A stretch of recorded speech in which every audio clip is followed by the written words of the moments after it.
मैं डॉक्टर पुष्पा महाराज, विभागाध्यक्ष हिंदी विभाग, महिला कॉलेज, डालमिया नगर।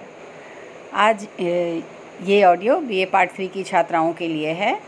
मैंने कुछ दिन पहले काव्य गुण के विषय में आपको बताया था और आज मैं काव्य दोष की चर्चा करूँगी।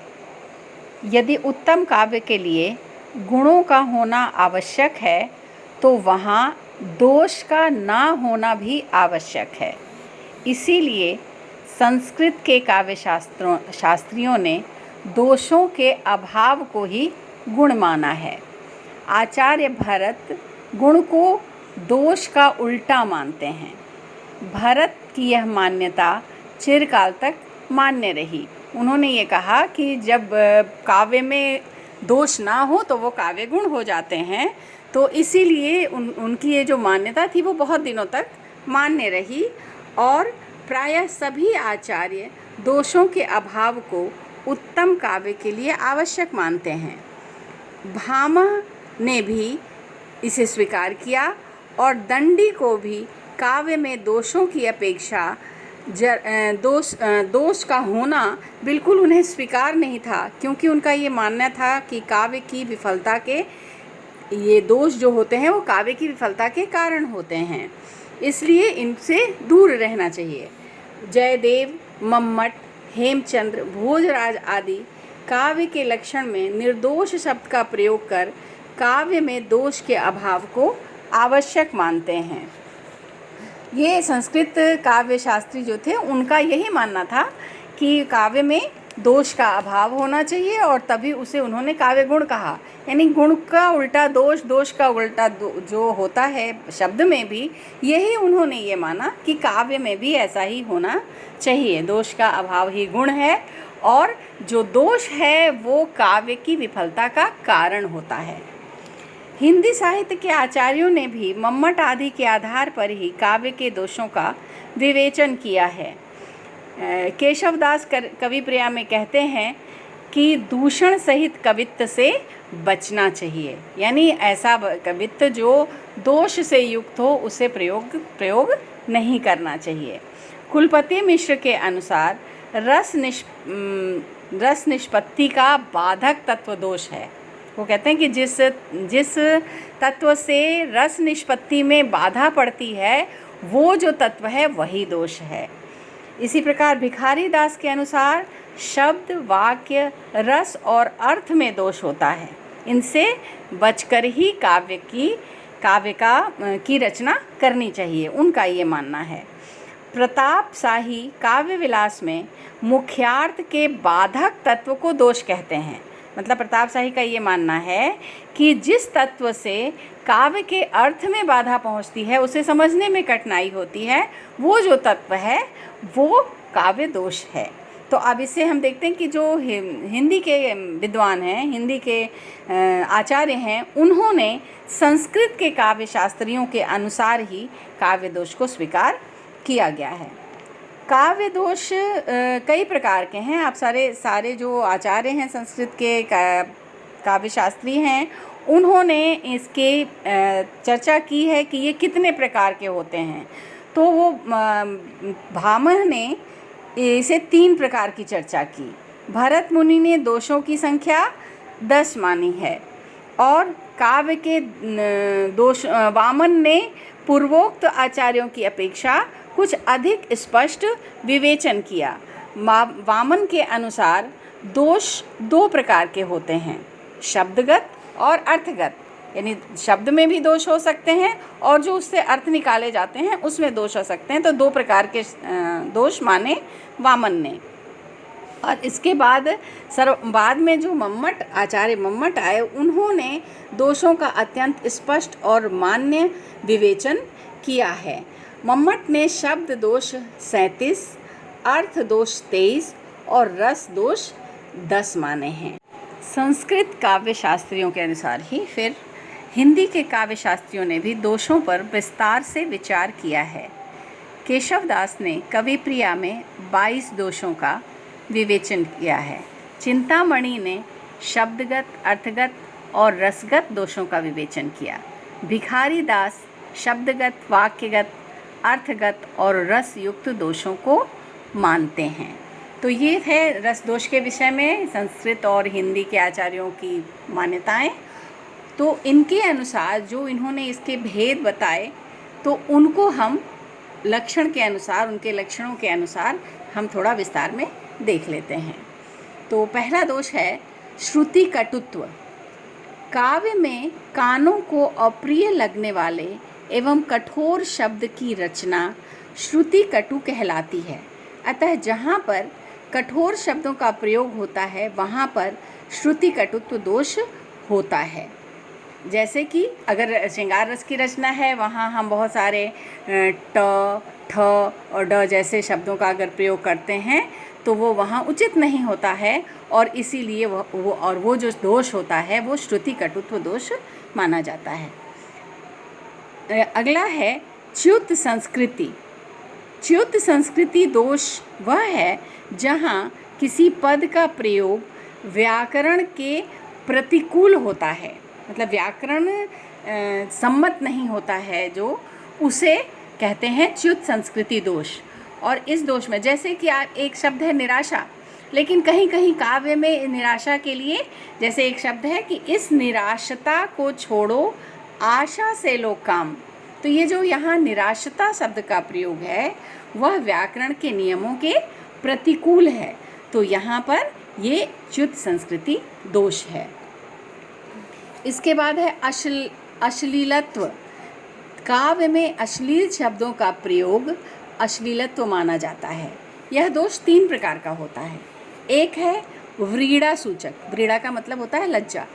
जिन शब्दों को प्रयोग में लज्जा की प्रतीति होती है उन शब्दों में व्रीड़ा शब्द, व्रीड़ा सूरक जो शब्द होते हैं वो माने जाते हैं, वो अश्लील माने जाते हैं, और यहाँ पर अश्लीलत्व दोष होता है।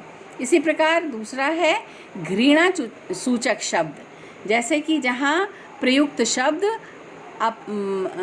घृणा को, हमारे अंदर घृणा की भावना को उत्पन्न करती हो, तो ऐसे शब्दों का जो प्रयोग है वो भी दोष काव्य दोष के अंतर्गत आता है। फिर है अमंगल सूचक, और जो अमंगल सूचक शब्द होते हैं वो भी, उसका भी काव्य में प्रयोग वर्जित होता है, तो वो भी काव्य दोष के अंतर्गत आते हैं। इसके बाद अगला है ग्राम्यत्व। साहित्यिक रचना में ग्रामीण बोलचाल के शब्दों का प्रयोग होने पर ग्राम्यत्व दोष हो जाता है। अब जैसे है, उदाहरण है कि मूड़ पे मुकुट धरे सोहत गोपाल है। मूड़ मतलब सिर, तो यहाँ पर जो मूड़ शब्द है वो ग्राम्यत्व दोष के अंतर्गत आएगा, क्योंकि मूड़ शब्द हिंदी साहित्यिक भाषा नहीं है, ये ग्रामीण बोलचाल की भाषा है, तो इसका प्रयोग यहाँ काव्य दोष के अंतर्गत आएगा। इसी प्रकार है अप्रतितत्व। जहाँ पर ऐसे शब्दों का प्रयोग हो जो केवल शास्त्रों में ही प्रसिद्ध हो परंतु लोक व्यवहार में नहीं, वहाँ पर अप्रतितत्व दोष होता है। ग्राम्यत्व दोष भी है कि ग्रामीण शब्द का प्रयोग कर लिया जो नहीं प्रचलित साहित्यिक भाषा नहीं है, तो उसे भी दोष मानते हैं। और इस यहाँ पर आप देखिए कि शास्त्रों, जो शब्द केवल शास्त्र में प्रसिद्ध हों और लोक व्यवहार में ना प्रयोग किए जाते हों, तो वो शब्द भी अगर प्रयोग किए जाते हैं तो वो दोष माना जाता है। और वैसे जो काव्य होते हैं वो बड़े कठिन हो जाते हैं, क्योंकि शास्त्र में जो प्रयोग किए जा रहे हैं वो उसका ज्ञान सबको नहीं होता है, इसीलिए इसे दोष के अंतर्गत, काव्य दोष के अंतर्गत रखा गया है। इसके बाद है क्लिष्टत्व। जहाँ पर ऐसे शब्दों का प्रयोग हो जिनका अर्थ बड़ी कठिनाई से प्रतीत होता हो यानी मालूम होता हो, वहाँ क्लिष्टत्व दोष होता है। अब जैसे ऐसे शब्द जो बहुत ही ज़्यादा कम प्रयोग में आते हों, तो उनका अर्थ नहीं पता होता है ज़्यादा पाठकों को, तो वो शब्द भी, जो उन शब्दों का प्रयोग भी काव्य दोष के अंतर्गत आता है। जैसे आशय मेरा ना करो नाश हे हरि। अब यहाँ पर जो आशय शब्द है वो उस प्रयोग में नहीं है, उस अर्थ में नहीं है जो हम बोलचाल की भाषा में या सामान्य भाषा में प्रयोग करते हैं, बल्कि यहाँ आशय का अर्थ वासना है। तो यह शब्द जो है वो केवल योग शास्त्र में प्रसिद्ध है, हर जगह वो उसका आशय का अर्थ, वो आशय का मतलब होता है। जैसे हम आशय के लिए कहते हैं ना, मेरा आशय यह है, तो ये जो आशय शब्द है हम तो उस रूप में जानते हैं, लेकिन योग शास्त्र में आशय का मतलब वासना होता है। तो यह लोक में प्रसिद्ध नहीं है, अतः यहाँ पर अप्रतितत्व दोष है। अब क्लिष्टत्व दोष का एक उदाहरण देखते हैं। अहि रिपु पति तीय सदन है, मुख तेरी रमणीय। यहाँ पर अहि रिपु पति तीय सदन का अर्थ कमल है। तो ये जो कमल के लिए जो ये शब्द है वो बहुत ही अत्यंत क्लिष्ट है।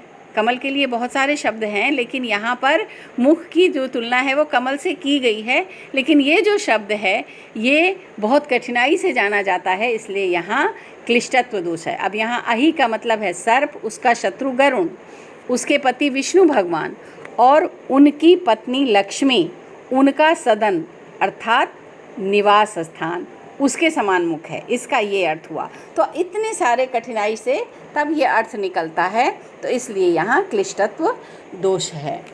इसके बाद अगला है न्यून पदत्व, जहाँ पर अभीष्ट अर्थ को सूचित करने वाले पद की कमी हो और पूर्ण अर्थ को स्पष्ट करने के लिए कुछ शब्द जोड़ना पड़े, वहाँ पर न्यून पदत्व दोष होता है।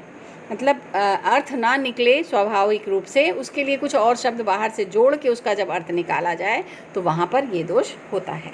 इसके बाद वैसा ही इससे अपोजिट है अधिक पदत्व दोष, जहाँ वाक्य में अनावश्यक शब्दों का प्रयोग किया जाए वहाँ पर अधिक पदत्व दोष होता है।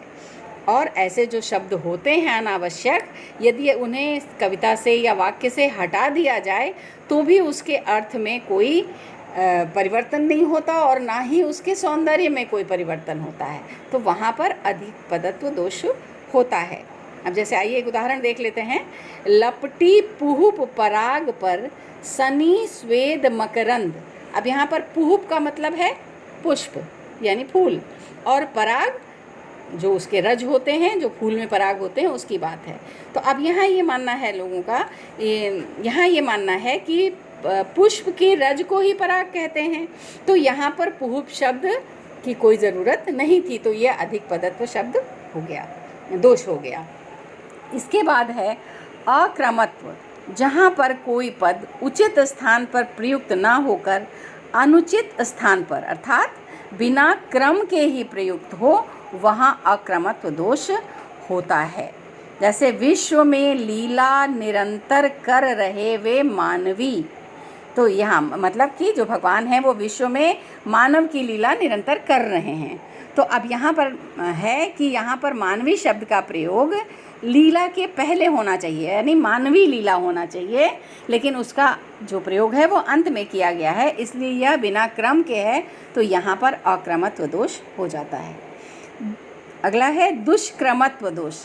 ये जो है शास्त्र अथवा लोक के विरुद्ध क्रम होता है, वहाँ पर दुष्क्रमत्व दोष होता है। ऐसे समझिए कि जैसे एक लाइन है कि नृप मोको है दीजिए अथवा मत गजेंद्र। है मतलब घोड़ा और गजेंद्र मतलब हाथी। तो यहाँ पर जो याचक है वो राजा से कहता है कि मुझे घोड़ा दीजिए अथवा हाथी दीजिए। तो अब ये मानना है कि शास्त्र और लोक के विरुद्ध क्रम हो गया, क्योंकि पहले हाथी होता है फिर घोड़ा का स्थान है, तो इसलिए यहाँ पर पहले मत्त गजेंद्र होना चाहिए था और फिर है होना चाहिए था, इसलिए यहाँ पर दुष्क्रमत्व दोष है। इसके बाद है पुनरुक्ति, जहाँ पर शब्द या वाक्य द्वारा किसी अर्थ विशेष की प्रतीति हो जाने पर उसी अर्थ वाले शब्द या वाक्य का दोबारा प्रयोग किया जाए, वहाँ पुनरुक्ति शब्द होता है। यानी एक ही शब्द का कई बार प्रयोग कर लेना या एक से ज़्यादा बार प्रयोग कर लेना, जहाँ उसकी ज़रूरत ना हो, तो वहाँ पर पुनरुक्ति दोष होता है। तो ये कुछ मुख्य दोष हैं काव्य के, लेकिन ये जो दोष हैं हम माना तो गया कि ये दोष हैं, लेकिन इसके परिहार की भी, यानी कहीं कहीं ऐसा होता है कि जो दोष दिखते हैं वो दोष होते नहीं हैं। जैसे कि पहला था ना श्रुति कटुत्व, उसमें ट ठ, ड, ढ, ण इत्यादि का प्रयोग वर्जित कहा गया श्रृंगार रस में। लेकिन जब हम वीर रस की कविता जब की जाती है, वीर रस की कविता हम पढ़ते हैं, तो अगर उसमें ऐसे शब्दों का प्रयोग होता है तो वो रौद्र रस की निष्पत्ति में सहायक हो जाते हैं, तो वहाँ ये दोष नहीं रहता है। इसी प्रकार शास्त्रीय या पारिभाषिक शब्द का जो प्रयोग के लिए अप्रतित्व दोष की जो बात की गई, वहाँ योग शास्त्र के पारिभाषिक शब्दों का प्रयोग श्रृंगार रस के में तो दोष हो जाता है, लेकिन योग दर्शन में वो दोष नहीं रहता। और इसी प्रकार यदि वक्ता और श्रोता दोनों ही शास्त्र के ज्ञाता हों तो भी वहाँ वो दोष नहीं माना जाएगा, क्योंकि जो वक्ता कहता है वो श्रोता समझ लेता है, तो उसे हम ये नहीं कह सकते हैं कि ये काव्य का दोष है वहाँ। और ग्रामत्य दोष, ग्रामीणों की बोलचाल में दोष नहीं होता। जैसे अगर मूढ़ की बात हमने बताया कि मूढ़ पर गोपाल मूढ़ शब्द का प्रयोग था, तो वहाँ पे जो मूढ़ शब्द है यदि वो ग्रामीण पढ़ते हैं या ग्राम्य बोलचाल भाषा वाले व्यक्ति पढ़ते हैं तो उनके लिए वहाँ वो दोष नहीं रहता है। और अर्थ के उत्कर्ष के लिए कोई शब्द यदि दोहराया जाता है, कोई बात दोहराई जाती है, तो वहाँ पुनरुक्त दोष भी नहीं रहता है। व्याकरण और क्लिश्यत्व का भी दोष भी है, तो उसमें भी यदि हम ये देखें कि वही वक्ता यदि जानकार है और श्रोता भी जानकार है तो क्लिश्यत्व दोष नहीं रहेगा, क्योंकि जो वक्ता बोलेगा वो श्रोता समझ लेगा, तो इसलिए यहाँ पर वो दोष नहीं रहता है। इसी प्रकार यदि शीघ्र अर्थ की प्रतीति हो जाए तो वहाँ न्यूनतम अर्थ, न्यूनतम जो दोष होता है वो भी नहीं रहता। जैसे कि मान लीजिए उसका उदाहरण है कि कृपावलोकन होए तो सुरपति सो काम। अब कृपावलोकन मतलब यदि आपकी कृपा हो जाए तो मेरा काम बन जाए, इस तरह की बात है यहाँ। तो यहाँ पे आपकी शब्द नहीं है, यानी आपकी कृपा हो जाए। लेकिन यदि हम अर्थ जल्दी से समझ जाते हैं, सुनने वाला यदि पाठक है या श्रोता है वो इस अर्थ को समझ जाता है, तो वहाँ ये दोष भी नहीं रहता है, उसका भी परिहार हो जाता है।